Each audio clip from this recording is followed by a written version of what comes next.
because you actually have the data sets in different places. So I think this should be the mindset of European Union, so that the companies could focus on really gaining profits, so investing to the economy, not the administrative burden. Thank you.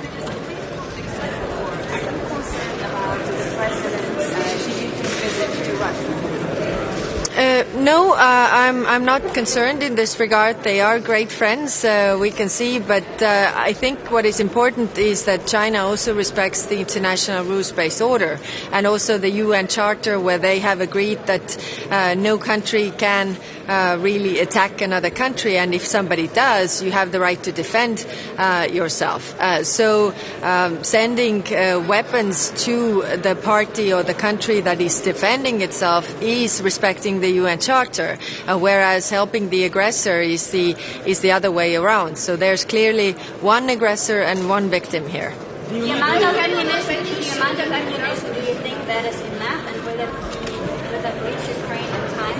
And second question, are we seeing the beginning of a real defense European Union now?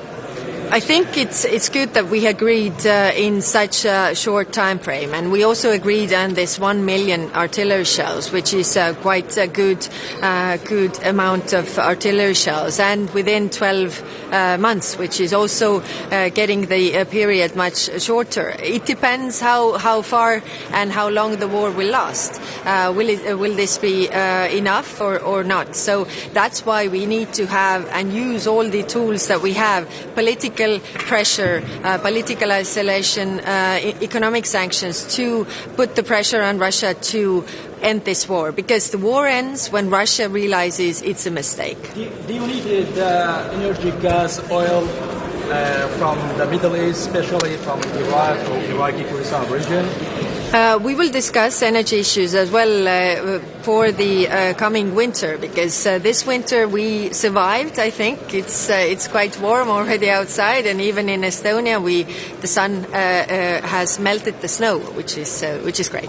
And we have to focus on the next year. So what are the partners that we get the oil and gas from is one question, and the other question is how we can actually consume less. And there we have been also successful, I think, in many regards, reducing the gas consumption, but also oil consumption as a whole. It's not a topic. It should not be a topic unless somebody raises it. Mr. Guterres wants to talk about fertilizers. Could you imagine lifting sanctions from Belarus, for example, so fertilizers come out also for the global south?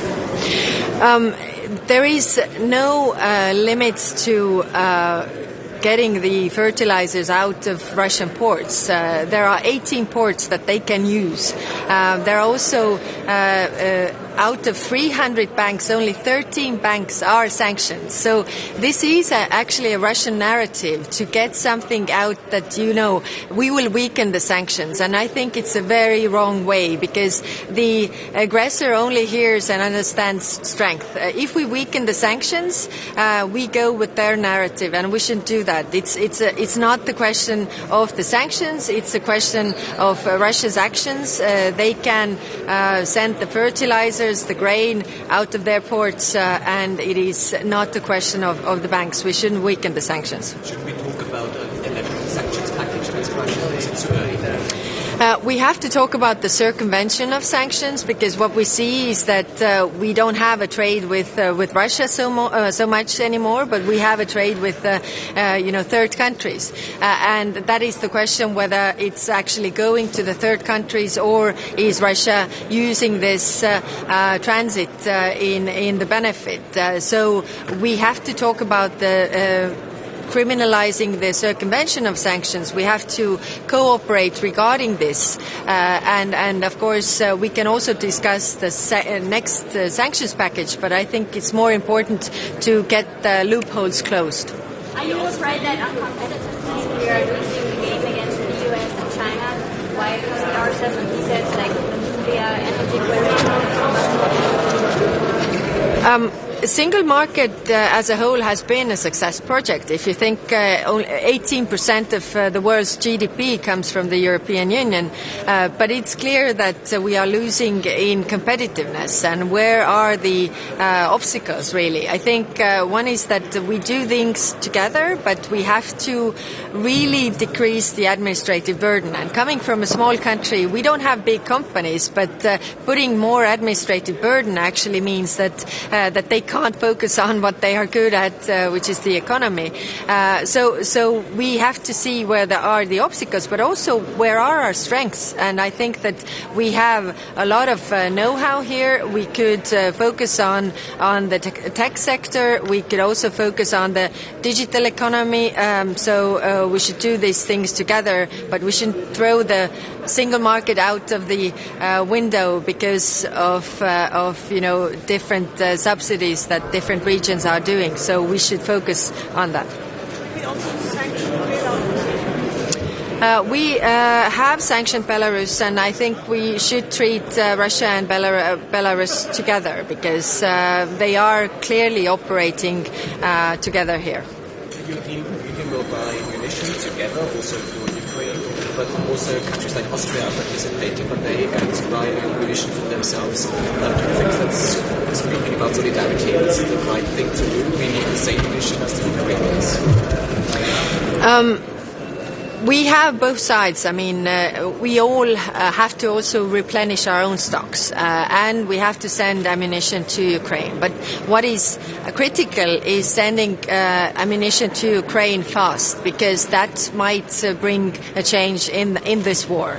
But we also need to replenish our stocks. So what should come first? I think sending weapons and ammunition to Ukraine, and after that replenishing our stocks. If we can do it parallelly, that would be even more great, but that depends on the production of the defense industry. And now I hope that when we have this joint procurement, then the defense industry has the orders that they can actually double their production because they haven't done so far.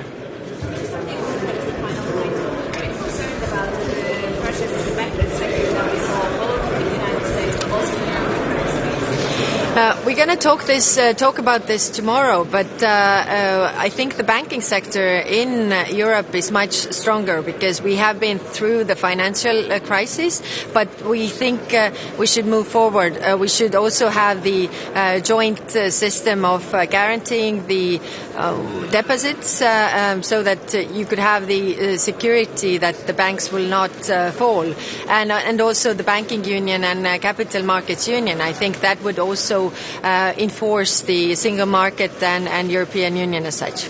Okay. Do you think that peace talk can be solution for the war to end the war? Excuse me? Do you think that peace talk can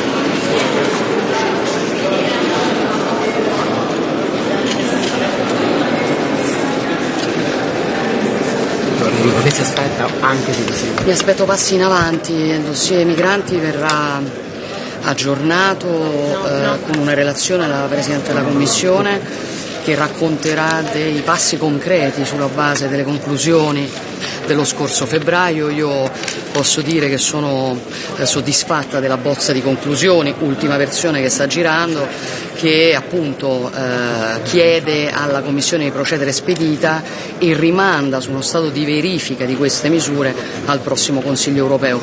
Quindi direi che possiamo confermare il fatto che il tema delle migrazioni è un tema considerato oggi centrale, una cosa se vogliamo impensabile fino a qualche mese fa, e che viene seguito passo passo dal Consiglio. Questa è una ottima notizia. Presidente, sul futuro delle auto, oggi la von der Leyen incontrerà Scholz, sembra si vada verso un compromesso sui carburanti sintetici. Come vede questo incontro a due e che cosa significherebbe l'esclusione del biocarburante? Ma guardi, sull'incontro a due non ho nulla da dire, sono normali, accadono continuamente e ne facciamo anche noi. Per quello che riguarda la materia, voi sapete che su questo siamo in prima linea, nel senso, la tesi che noi continuiamo a sostenere e che ribadiremo è che, fermi restando gli obiettivi della transizione che condividiamo, noi non riteniamo che l'Unione debba occuparsi anche di stabilire quali siano le tecnologie con le quali arrivare a quegli obiettivi, anche perché ci sono delle tecnologie sulle quali l'Italia e dunque l'Europa sono potenzialmente un'avanguardia, e rispetto a un'ipotesi di questo tipo decidere di legarsi a tecnologie che invece sono di fatto detenute come avanguardia da nazioni esterne all'Unione, secondo me è una scelta, diciamo, che non favorisce, ecco, la competitività del nostro sistema, ma mi pare una tesi assolutamente di buon senso, e quindi confidiamo che possa passare anche per quello che riguarda i biocarburanti. Presidente, sul patto di stabilità teme che ci sia, insomma, una posizione troppo rigida da parte dei paesi focali su un rientro del debito che sia più rigido e più rapido da parte dei paesi dell'alto debito. Ma guardi, su queste materie, come si sa, insomma, ci sono sempre delle visioni abbastanza differenti, però io penso che l'Unione Europea debba diciamo, imparare dai suoi errori, dal passato, dalla realtà che stiamo affrontando. Oggi a noi sono chiesti, a tutti i Paesi membri sono chiesti importanti investimenti per la transizione ecologica, per la transizione digitale, per le catene di approvvigionamento strategiche, altra scelta sulla quale oggi si modificano una, se vogliamo, assenza di attenzione che c'è stata in passato. Non si può pensare che gli investimenti necessari a rendere competitivo il nostro sistema non vengano tenuti in considerazione nella governance, e io credo che la sfida debba essere, rispetto a quello che abbiamo visto in passato, per noi sarebbe tragico tornare ai parametri precedenti, diciamo una governance più attenta alla crescita e non solamente attenta alla stabilità. Ci sono dei passi in avanti, ma su questo bisogna ancora lavorare molto. Si parla naturalmente di Ucraina, le posizioni espresse dalla Lega in Parlamento No, francamente non mi preoccupano, io ripeto, insomma, al di là delle posizioni espresse, voglio dire, del necessario richiamo a continuare a lavorare per una soluzione del conflitto, sul quale ovviamente tutti lavoriamo, il punto è capirsi su cosa sia utile effettivamente per arrivare alla fine del conflitto. Io ho detto come la penso, non c'è nell'attuale contesto misura più efficace di garantire un equilibrio tra le forze in campo, che è l'unico modo, diciamo, per alla fine costringere, se vogliamo, a una negoziazione che deve essere però giusta, non si può prescindere da chi è l'aggressore e da chi è l'aggredito. Non sono preoccupata, perché poi io vado, come vi ho detto molte altre volte, ai fatti, e nei fatti io su questo, sulla linea italiana, voi sapete essere una linea molto chiara, io non ho mai avuto problemi. Avrà bilaterali, Presidente? Vedo adesso il primo ministro Morawiecki, programma un incontro con il primo ministro greco, forse anche allargato ad altri paesi sulle materie particolarmente della governance, e sono in contatto con Emmanuel Macron. Vediamo. Grazie, arrivederci.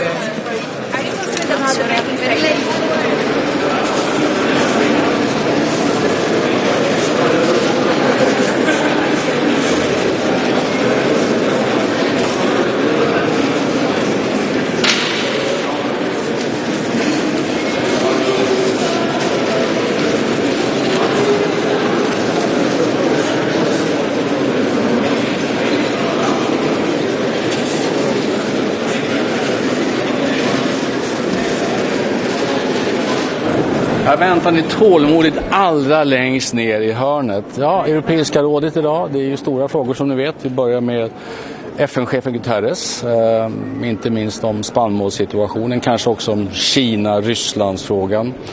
Vi har Zelensky på länk som vanligt. Vi pratar ammunitionsfrågan till Ukraina. Konkurrenskraftsfrågan inte minst. Vi har ju sedan länge velat ha upp den på agendan högt, och jag tycker vi har fått fin respons på det.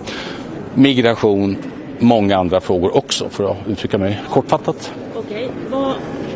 Vad hoppas du få ut av mötet med Guterres? Finns det någon fråga där han inte är enig med EU? Eller? With the Middle East to buy the energy or oil gas, especially with the Iraq or the Iraqi Kurdistan? No, Latvia's situation is a little different. We are now buying LNG and there are negotiations for getting the long-term contracts. But what we're focusing on in Latvia is greatly increasing the amount of renewables. We'll be moving much more aggressively into offshore wind production. Offshore wind production has huge capacity still in the Baltic Sea. There's lots of untapped capacity, but that also means that we will need to develop hydrogen technologies because you will need to store green energy when the wind is blowing, but when you don't have demand, so to even out the system. We cannot only in Europe look towards new contracts for fossil fuels. That's not the long-term future. The long-term future is more green production, but also more green storage, and that means moving into hydrogen technologies. Sorry?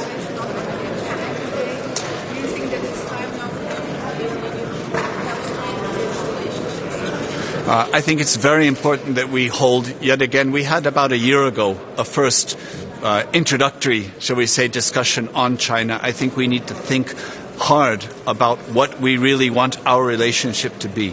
And I'm convinced that the best position that any one of us as member states can be in is if we have a joint European approach to China. Combined, we are very strong. Individually, it's divide and rule. And I think history has taught us this very, very clearly. And we can see that in our combined strength, that is how we are able to aid Ukraine. It's only through our unity.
Good morning, everyone. It's a great pleasure to welcome Antonio Guterres in that meeting of the European Council. I would like to say that the UN and the EU, we share a lot. We have a lot in common. We believe in the multilateral approach. We believe in the spirit of cooperation. We believe in the UN Charter, in the international law, and we have the occasion today to address some of the challenges we are facing. The war launched by Russia against Ukraine. I commend your personal leadership, especially for this Black Sea grain initiative. We'll also have the occasion to address climate change. We are trying to do our best. We have decided very ambitious goals on the EU side, and we commend your personal commitment because we know how it is important. And also one additional word, we know that you are extremely active in order to open the doors for a reform of the tools we need for more development across the world. You can count on the EU on that topic as well. Merci Antonio pour ta présence. Nous allons discuter avec les leaders aujourd'hui différents sujets internationaux et nous allons continuer à coopérer très étroitement avec les Nations Unies qui jouent un rôle clé pour défendre des valeurs auxquelles nous croyons, pour la stabilité, pour la sécurité et pour apporter de la dignité et de l'humanité dans un monde qui en a bien besoin. Alors, cher Charles, merci infiniment de ton accueil si chaleureux. This visit demonstrates the excellent cooperation between the European Union and the United Nations. This is indeed a crucial moment. We have a perfect storm in many developing countries, a combination of factors that led to a very dramatic situation. The Sustainable Development Goals are moving backwards. More hunger, more poverty, less education, less health services in so many parts of the world. And it is clear that our international financial system is not fit for purpose to deal with such a huge challenge. And we very much count on the European Union to lead the transformations that are necessary in order to be able to put back on track the 2030 agenda. On the other hand, the last report of the Intergovernmental Panel on Climate Change shows a dramatic situation. We are close to the tipping point that will make the 1.5 degrees impossible to achieve. So we need dramatic action. We need an acceleration agenda, and once again we count on the leadership of the European Union in this regard, as it has been demonstrated in several other moments. And finally, the Russian invasion of the Ukraine is causing tremendous suffering in the people of Ukraine, but also have a huge impact globally, and we will take profit of this occasion to exchange views on how best to confront these challenges. Thank you very much.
loslegen.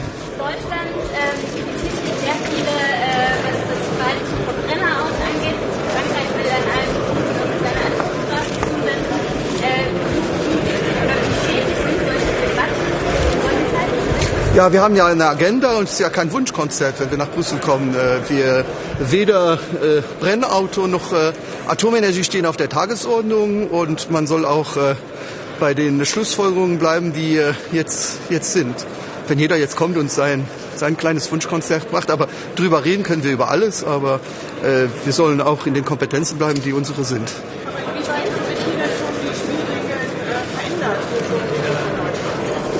Ja, ich weiß ja, wir reden jetzt mal drin. Ich habe jetzt noch überhaupt nicht zugehört, was der Bundeskanzler jetzt gefragt hat oder gesagt hat. Auf jeden Fall sollen über alles reden können.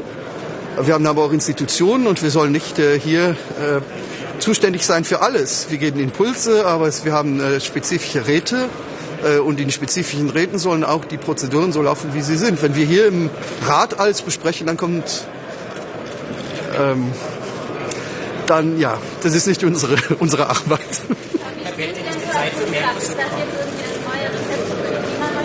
Was? Also Atomkraft, ich habe ja nichts Neues gesagt. Die Leute sind überrascht, dass ich sage, ich wäre gegen Atomkraft. Leute probieren uns zu erklären, es wäre schnell, es wäre günstig, es wäre sicher.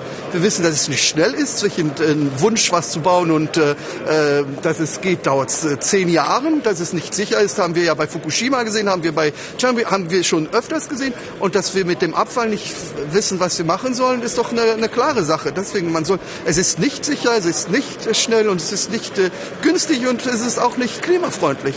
Mehr ist es nicht. Und das sage ich schon Jahre, es gibt nichts Neues. Ich finde, jeder kann seinen Energiemix machen, wie er Lust hat, aber mit europäischen Fahnen drauf wäre es ein Schwindel. Man soll doch nicht sagen, dass es nachhaltige Energieproduktion ist, wenn es nicht ist. Tatsache. Wird die Zeit für Mercosur gekommen?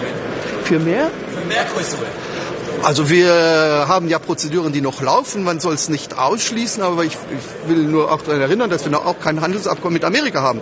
Das heißt, schon wichtig, dass wir alles zusammen sehen, um zu sehen, wo wir Partnerschaften haben können. Ja.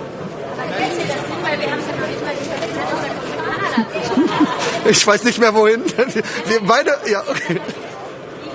Es war auch Deutsch.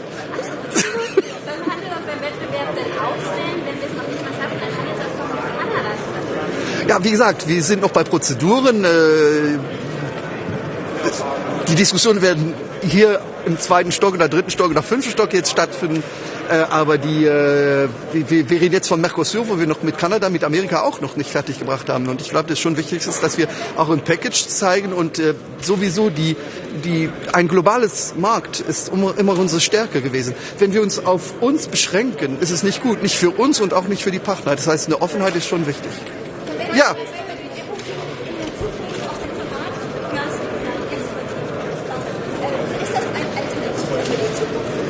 Was? Aus dem Iran. Was sollen wir aus Iran? Irak. Ja, also ich weiß, dass mit jedem geredet wird. Wie gesagt, im Irak ist nur die Frage, mit wem man redet. Ich weiß noch immer nicht so einfach, mit wem man über was reden soll. Aber das ist eine andere Sache. Also heute seid ihr aber alle durcheinander. Das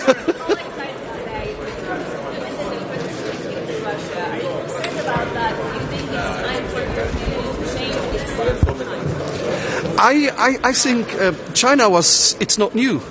China was a partner, is still a partner, but it's also a competitor. And the fact is that we need rules that are respected from both sides. And I remember having discussions with the China side when they think that we have to accept their rules, but they don't accept our rules. And it's important to have common rules and have a level playing field. But I don't want to do China bashing just for China bashing. It's the same for TikTok. In my country, TikTok is still not forbidden. I don't forbid TikTok because it's Chinese. But if I have evidences that there is something, I will ban it. But I'm not in favor of doing bashing or banning without having evidences. And the same, I asked the Commission to give me the information why they decided to ban, and I'm still waiting for the answers. Are you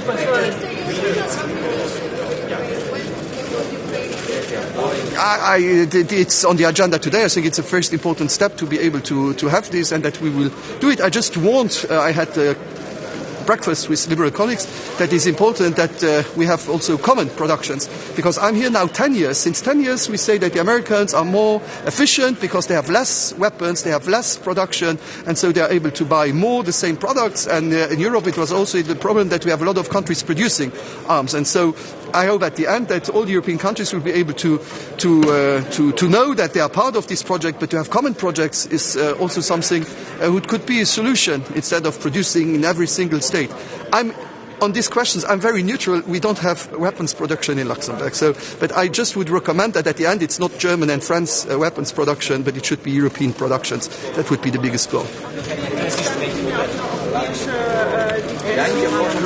Ja, das steht ja sowieso auch auf der Tagesordnung, dass wir auch daran arbeiten und wir sind auf jeden Fall nicht dagegen.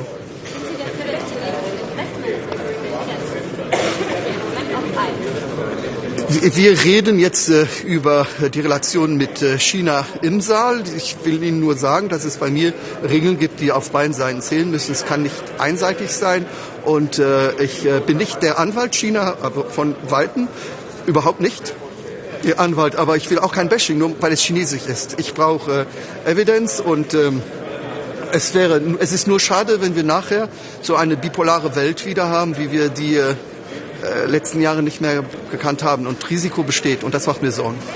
Tschüss!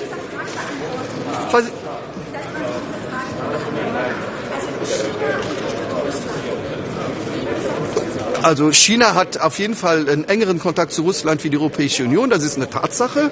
Und ich will nur es vermeiden, dass wir nachher einen Block haben von China, Russland gegen den Rest der Welt. Ich glaube, ich muss Ihnen jetzt sehr ehrlich sagen, und ich weiß, dass jetzt vielleicht jemand stört, aber wenn wir heute Frieden in der Ukraine haben müssen, dann muss auch einmal der Herr Biden mit dem Herr Xi Jinping zusammenkommen und solange es ein Friedensplan wird, der nur chinesisch ist, werden die Europäer oder die anderen sagen, das ist ein Problem. Solange es die Amerikaner sind, werden dann die anderen sagen, das ist ein Problem. Was toll wäre, und das sagt jetzt ein kleiner luxemburgischer Regierungschef, ist, wenn der Präsident aus Amerika, den Vereinigten Staaten aus Amerika und der Präsident der Volksrepublik China sich zusammensetzen würden und einen gemeinsamen Friedensplan machen würden. Das würde von den anderen, würde ich mir vorstellen, auch alle akzeptieren, auch von Russland und auch von der Ukraine. Und das sind auch die Hauptprotagonisten. Und das wäre was, aber ich habe da wenig Influenz. Tschüss!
είναι σημαντικό, για μένα είναι σημαντικό ότι γίνεται απόλυτα κατανοητή αυτή η προσέγγιση μας, χαιρετίζεται, και εκείνο που θα πρέπει να κάνουμε αυτή τη στιγμή είναι να εργαστούμε μαζί, και αυτό έχουμε συμφωνήσει ειδικότερα με την Πρόεδρο της Επιτροπής και τον Πρόεδρο του Συμβουλίου, για την υλοποίηση της απόφασης.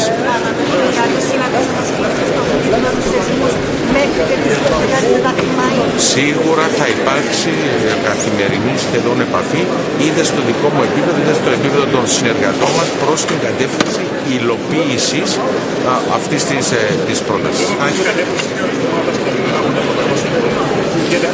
Όσον αφορά, όχι, μιλάμε για μια πολιτική προσωπικότητα. Σε αυτή τη φάση το βασικό ζητούμενο είναι να σπάσουμε το αδιέξοδο. Το αδιέξοδο μπορεί να σπάσει μέσα από τον πρωταγωνιστικό ρόλο της Ευρωπαϊκής Ένωσης, με μια προσωπικότητα που θα αναλάβει αυτόν τον ρόλο. Εάν και εφόσον πετύχουμε την επανέναξη των συνομιλιών, φυσικά και η τεχνοκρατική παρουσία της Ευρωπαϊκής Ένωσης είναι επιβεβλημένη. Είναι κάτι που και η ίδια η Ευρωπαϊκή Ένωση θέλει. Είναι κάτι που και εμείς το βιώσαμε κατά τη διάρκεια της τελευταίας διαπραγματευτικής διαδικασίας, ότι διαδραμάτισε καθοριστικό ρόλο στο να επιτευχθούν συγκλήσεις που ήταν προς όφελος του συνόλου του Κυπριακού λαού. Είναι και ο Γενικός Γραμματέας. Ξεκινούμε με τον Γενικό Γραμματέα και προσβλέπω σε μια συζήτηση μαζί του, έτσι ώστε να μεταφέρω πιο συγκεκριμένα, μετά και την συζήτηση που είχαμε την κυρία Ντεκάρο στην Κύπρο, την θέση μας. Κατά τη διάρκεια της συζήτησης, στην παρουσία του Γενικού Γραμματέα, που θα συζητηθούν γενικότερα οι γεωπολιτικές εξελίξεις, θα επισημάνω την ανάγκη περαιτέρω συνεργασίας της Ευρωπαϊκής Ένωσης με τα Ηνωμένα Έθνη, και στη δική μας περίπτωση και στο Κυπριακό, όπως συμβαίνει σήμερα στο θέμα της Ουκρανίας. Εξάλλου η πρότασή μας δεν είναι η Ευρωπαϊκή Ένωση να αντικαταστήσει τα Ηνωμένα Έθνη, είναι η Ευρωπαϊκή Ένωση να ενισχύσει την προσπάθεια των Ηνωμένων Εθνών. Οι διαπραγματεύσεις διεξάγονται μέσα στο πλαίσιο των Ηνωμένων Εθνών και ως τέτοιο θα μείνει.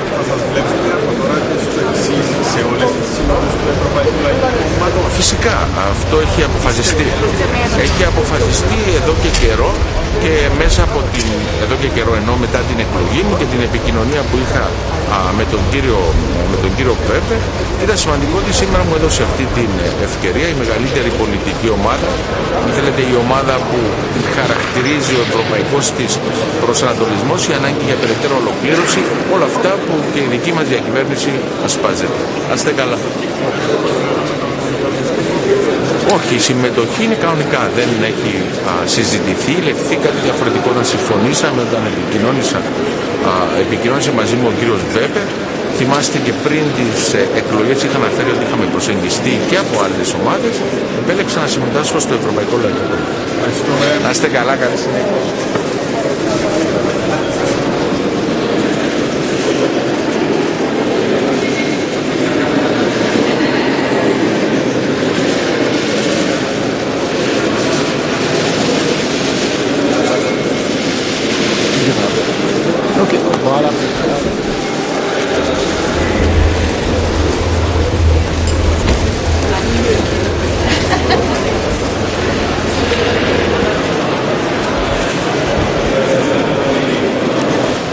Guten Morgen.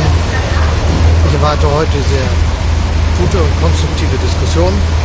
Das ist auch gut vorbereitet für die Fragen, die wir miteinander zu besprechen haben. Zunächst mit dem neuen Generalsekretär, wo es darum geht, wie wir dafür Sorge tragen können, dass global die Welt zusammenhält und dass wir sicherstellen können, dass die Unverletzbarkeit von Grenzen und Frieden das Miteinander der Nationen bestimmen, aber natürlich auch, wie wir sicherstellen können, dass aus dem furchtbaren Angriffskrieg Russlands gegen die Ukraine keine Konsequenz folgt, die lautet Ernährungsunsicherheit in der Welt, Hunger in der Welt und steigende Preise.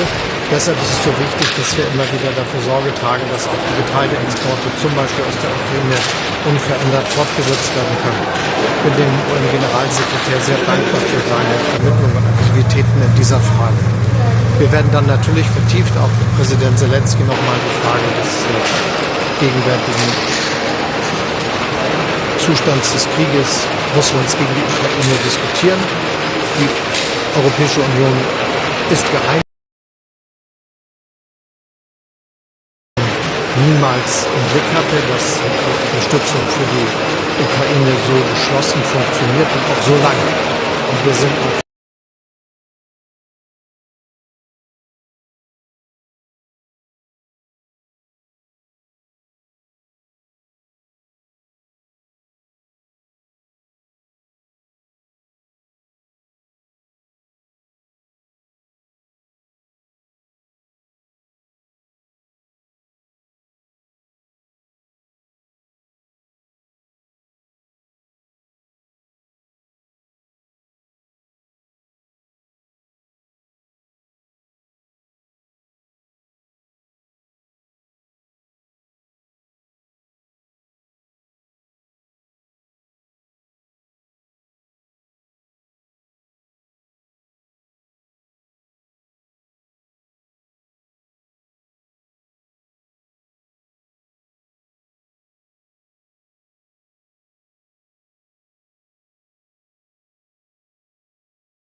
Wat vond u van de houding van de Duitsers?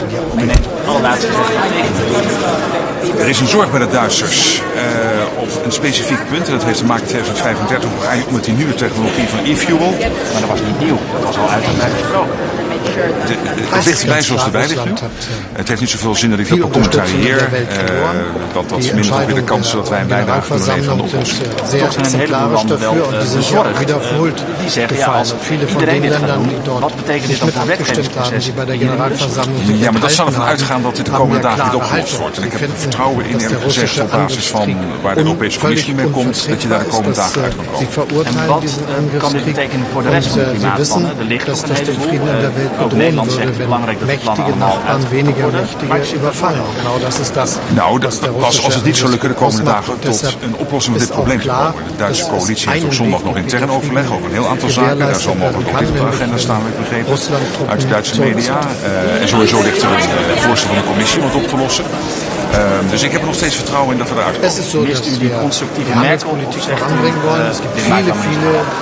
Nee, dat heeft niets te maken met Merkel of Olaf Scholz. Dit heeft te maken dat landen uiteraard altijd het recht hebben op enig moment toch nog een zorg in de discussie in te brengen. En dan is het zaak dat je met elkaar probeert dat veel te lossen. Is Nederland van mening dat we worden vastgehouden? Das wird eine Welt sein mit vielen erfolgreichen Wirtschaftsnationen. Wij konden ons goed vinden het oorspronkelijke voorstel van 2035, omdat dat ook de innovatie verder op gang helpt en van belang is ook voor het halen van die doelstellingen. Maar nu dreigt een afslag. Ja, als we er niet uit zouden kunnen komen. Maar ik heb er vertrouwen in dat mede ook op basis van waar de commissie mee is gekomen, die hebben voorstellen gedaan, om, laten we zeggen, zonder dat je daarmee het akkoord hoeft te heropenen, dus hoef je niet te gaan heronderhandelen, maar binnen de grenzen van het bestaande akkoord, om daaruit te komen. Dus ik denk, cool minds will prevail. Vandaag en morgen niet op de agenda, misschien in de wandelgangen, maar dan toch hopelijk de komende dagen dat het wordt opgelost. Ik doe ook dit soort dingen op te lossen nooit openbaar op. Dat helpt nooit. Ja, die doet het niet openbaar, want dan is die openbaar geworden. Importe zum Beispiel aus China. Aber wenn man genau hinschaut, dann sind das gar keine Rohstoffe, die von China aus der Erde geholt wat de commissie nu voorstelt is een oplossing van het vraagstuk, maar binnen de randen van het gesloten akkoord. Dat is niet zo. Het is volgens mij slim gevonden door de commissie. Iets waardoor Duitsland de zorg die in Duitsland leeft kan adresseren. Op een manier dat je het akkoord niet hoeft open te breken. Ja, dat is ook wel natuurlijk de Europese politiek. Je moet met 27 landen er altijd weer uitkomen. En ik denk dat het langs de lijnen zou kunnen. Even over de top. Wat is het belangrijkste besluit dat u vandaag gaat nemen? Nou ja, het heel belangrijk is vooral dat dit een top is waar we op heel veel punten met elkaar de voortgang meten. En als het gaat om onze competitiviteit, onze concurrentiekracht, hoe reageren wij ook vanuit een zekere mate van zelfvertrouwen op wat Amerika doet. Met het stimuleren van de industrie, vooral gericht op het verminderen van de opwarming van de aarde. Ik denk dat we daar belangrijke besluiten nemen. Ik ben zelf blij op migratie dat er een goede brief ligt van de commissie.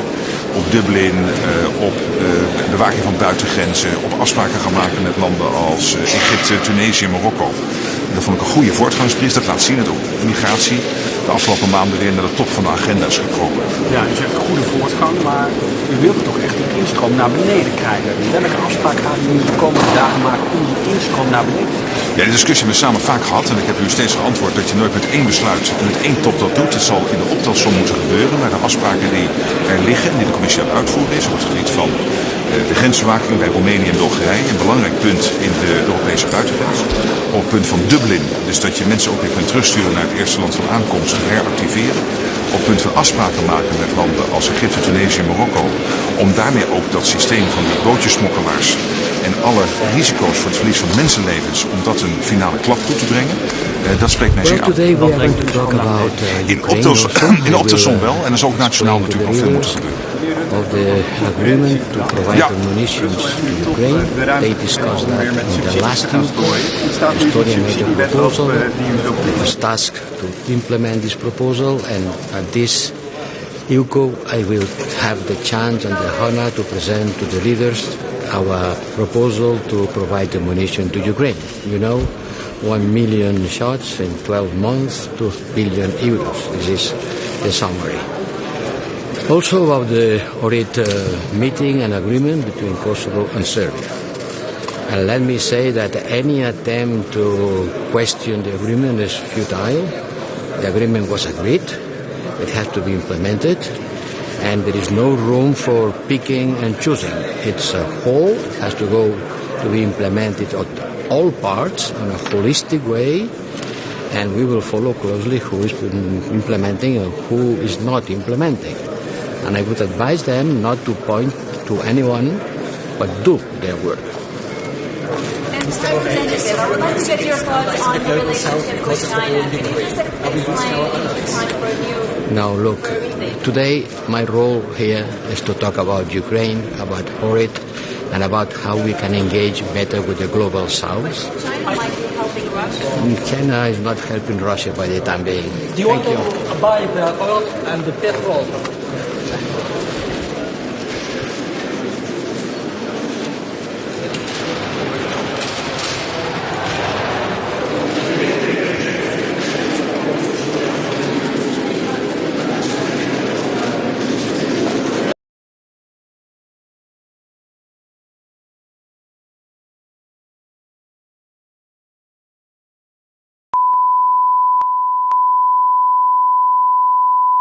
This is the primary audio circuit for the Reuters Live service.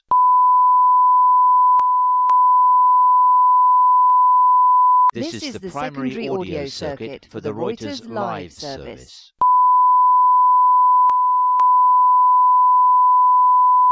This is the primary audio circuit for the Reuters Live service.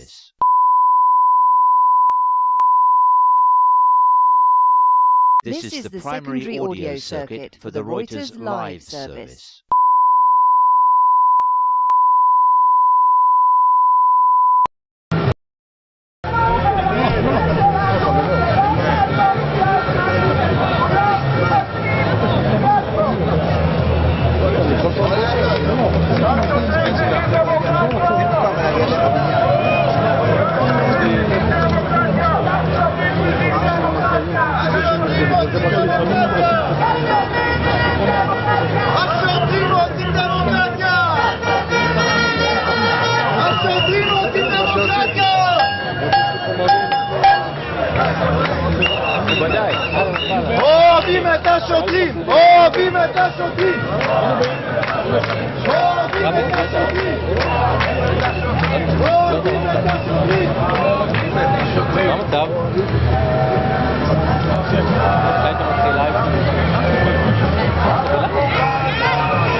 אחד.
Вие го проверявайте като журналисти. Аз ви казвам като държавни отношения, ние какво можем и какво не можем. Но България няма да участва в тази обща поръчка за доставка на снаряди за Украйна, заедно с други 9 държави. Изяснихме въпроса. Къде ще отиват тези снаряди, които даваме? Някоя страна? Не само за Европейският съюз. България изнася на много държави по целия свят. Оръжие и муниции. А снаряди 155 мм, понеже вие споменахте визитата в България на комисария Тиери Бретон. Той се интересуваше точно от производството на тези снаряди. Ние имаме голям интерес да внедрим технологии, така че да можем да започнем да произвеждаме именно такива снаряди, защото това е натовския стандарт. Вие знаете, че Министерството на отбраната внесе в предишния парламент програма за приоритетни инвестиционни разходи. Там има придобиване на 155 мм гаубици по натовски стандарт. За съжаление, парламентът отхвърли и даже не разгледа тази програма. Знаете как там обилно се говореше за модернизация на българската армия, в същото време те не разглеждат програмата на Министерството на отбраната.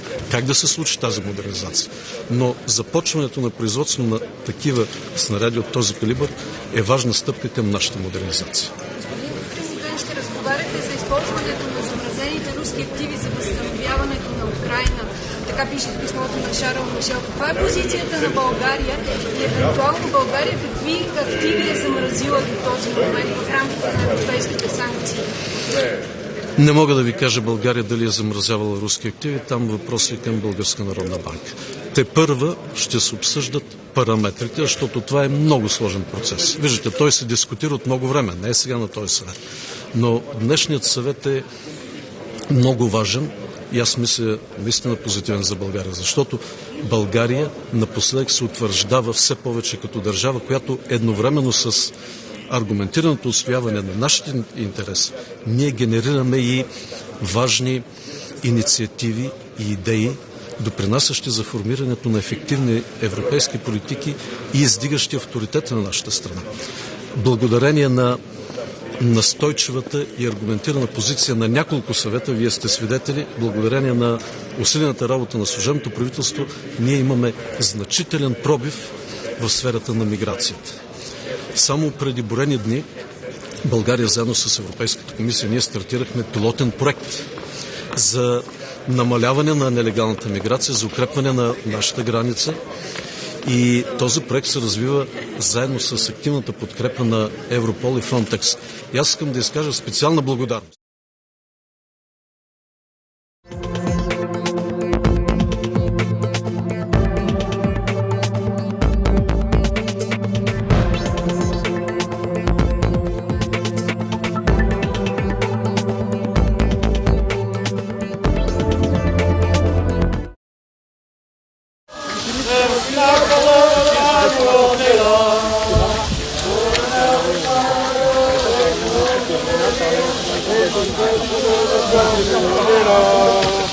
Oh,